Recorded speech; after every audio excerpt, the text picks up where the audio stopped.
नमस्कार मित्रांनो.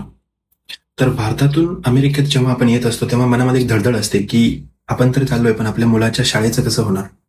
कारण भारतामध्ये सिस्टम खूप सोपी आहे की एलसी किंवा टीसी घेतला, फॉर्म भरला आणि ऍडमिशन फिक्स.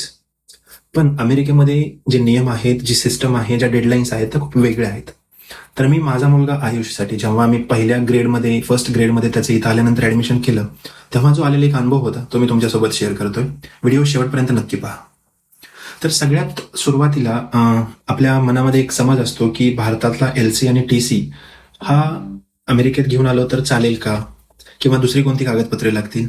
तर सगळ्यात पहिली गोष्ट म्हणजे भारतातला जो शाळा सोडल्याचा दाखला असेल किंवा एलसी टीसी ज्या गोष्टी असतात तर त्या अमेरिकेमध्ये चालत नाहीत किंवा लागत नाहीत, कारण यांच्या सिस्टीममध्ये एलसी आणि टीसी नावाचा कॉन्सेप्टच नाहीये. तर इथल्या शाळांना तुमच्या एलसीसी काही देणं घेणं नाही. तर त्यांना फक्त 2 डॉक्युमेंट लागतात.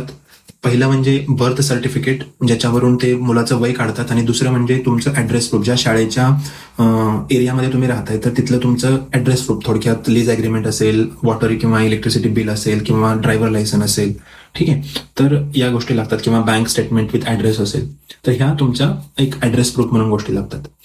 तर यांची जी प्रोसेस आहे, जसं आपल्याकडे जूनमध्ये आपलं नवीन शैक्षणिक वर्ष सुरू होतं, तर तसं यांच्याकडे अमेरिकेमध्ये जे शैक्षणिक वर्ष आहे तर ते ऑगस्ट सप्टेंबरमध्ये सुरू होतं आणि ते मे मध्ये जाऊन संपतं. त्यामुळं जेव्हा पण मुलाला फर्स्ट ग्रेड किंवा किंडर गार्डन किंवा प्री किंडर गार्डन सेकंड ग्रेडमध्ये ऍडमिशन घ्यायचं असतं तर ते काय करतात की आता आम्ही जिथे राहतो फ्लोरिडामध्ये, तर इतर नियम असा आहे की 1 सप्टेंबरला जर त्या मुलाचं वय 6 वर्ष पूर्ण असेल तर तो पहिलीसाठी पात्र असतो. जर त्याचा बर्थडे जो आहे 6वा तो जर ऑक्टोबरमध्ये असेल 1 महिना पुढे, तरी पण त्याला फर्स्ट ग्रेडला ऍडमिशन दिलं जात नाही.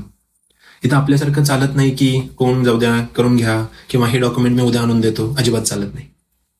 दुसरी गोष्ट अशी असते की जेव्हा पण आपण ऍडमिशन घेत असतो तर सगळ्यात कडक नियम इथं हा आहे की इम्युनायझेशन रेकॉर्ड, म्हणजेच आपल्या मुलांचं लसीकरण.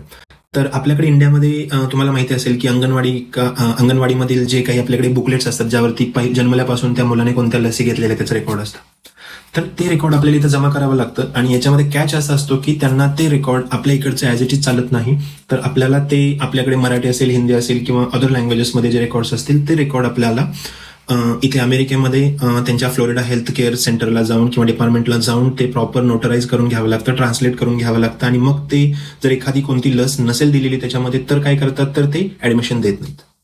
ठीक आहे. त्याच्यानंतर असतो की हेल्थ एक्झामिनेशन फॉर्म, म्हणजे ज्या मुलाचं आपण ऍडमिशन करतोय तर त्याच्या पेडियाट्रिशियनकडे जायचं आणि त्यांच्याकडे जाऊन आपल्याला त्या मुलाची एक हेल्थ एक्झामिनेशन करावी लागते, ज्याच्यामध्ये त्याचं आय विजन कसं आहे, तो मेंटली कसा आहे, हे सगळं ते डॉक्टर काय करतात एका फॉर्मवरती लिहून देतात आणि तो फॉर्म आपल्याला स्कूलमध्ये नेऊन सबमिट करायचा असतो.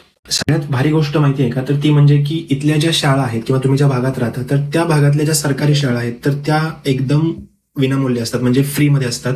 कोणत्याही प्रकारचा 1 रुपया आपल्याला या पब्लिक स्कूलला द्यावा लागत नाही, आणि त्या पब्लिक स्कूल्स बसची सोय प्रोव्हाइड करतात. शाळेमध्ये त्यांचा ब्रेकफास्ट असेल तर तो प्रोव्हाइड करतात. कुठलीही प्रकारची पुस्तकं घ्यायची असतील तर ते स्कूलमधून देतात, तुम्हाला कुठल्याही प्रकारची पुस्तकं घ्यावी लागत नाहीत.